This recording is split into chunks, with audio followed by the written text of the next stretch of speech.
Jean-Marie Le Pen, bonjour. Bonjour. Et avec moi pour vous interroger, Marie Derbez. Bonjour Marie. Bonjour. Bonjour. On commence donc par Oussama Ben Laden qui a été tué. Est-ce qu'il y a, Jean-Marie Le Pen, matière à triompher? Écoutez, c'est une opération de com tellement grossière que je pense qu'elle ne trompe que quelques Américains sensibles. Parce que tout le monde sait que Ben Laden, si tant est qu'il n'est pas mort, beaucoup de gens affirment qu'il est mort. En tous les cas, on sait que l'opération est évidemment combinée. Elle comporte toutes sortes d'interrogations. On peut en effet s'étonner que des super commandos, probablement ceinture noire de karaté, etc., n'aient pas pu maîtriser un homme d'un certain âge désarmé. Si c'était des policiers français qui avaient arrêté un gangster dans ces conditions-là, il serait inculpé et probablement en prison. Et je dois dire que j'ai autrement été choqué par le groupe de voyeurs du plus haut niveau avec M. Obama, peut-être sa femme, je ne sais pas, toute la famille était invitée, Mme Clinton, tout ça regardant de près l'exécution d'un homme. Alors on a d'abord dit pour le rendre odieux, qu'il se protégeait derrière une femme. Là je crois qu'ils auraient pu charger un peu la mule. Ils pouvaient se protéger avec une petite fille handicapée par exemple. Ça aurait été encore meilleur, n'est-ce pas, pour la cuisine. Tout ça me pue au nez. Voilà, je dis très sincèrement, je trouve ça choquant. Voilà. Et en plus, la mise en mer, tout ça est tellement grotesque, mirobolant.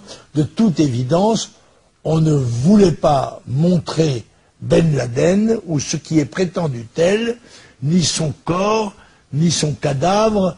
L'idée qu'une balle dans la tête, il était tellement défiguré que tout ça, c'est du bidon. Je le dis très clairement, je pense que c'est bidon, tout ça. C'est une opération de com assez odieuse, je dois le dire, bien que je n'ai aucune sympathie pour le terrorisme, mais, enfin bref, je vais en parler sur un autre sujet. Alors, l'UMP, le PS, le MoDem, qui sont opposés catégoriquement à la peine de mort en France, que le Front National propose précisément pour les terroristes et les assassins d'enfants, se sont ouvertement réjouis de cette exécution. Oui, cette hypocrisie est insupportable.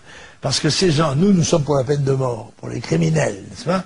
Mais quand ils ont été jugés, alors je constate qu'on a exécuté Ben Laden sans jugement, alors qu'on aurait pu l'arrêter, le traduire devant des tribunaux, enfin que sais-je encore. Bon, alors que l'opération était faite illégalement dans un pays étranger, enfin bref, tout ça.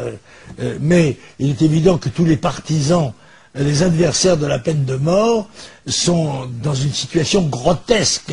Ils me rappellent le titre de Rouge, le journal de Krivine, qui titrait « Non à la peine de mort, sauf pour Le Pen ».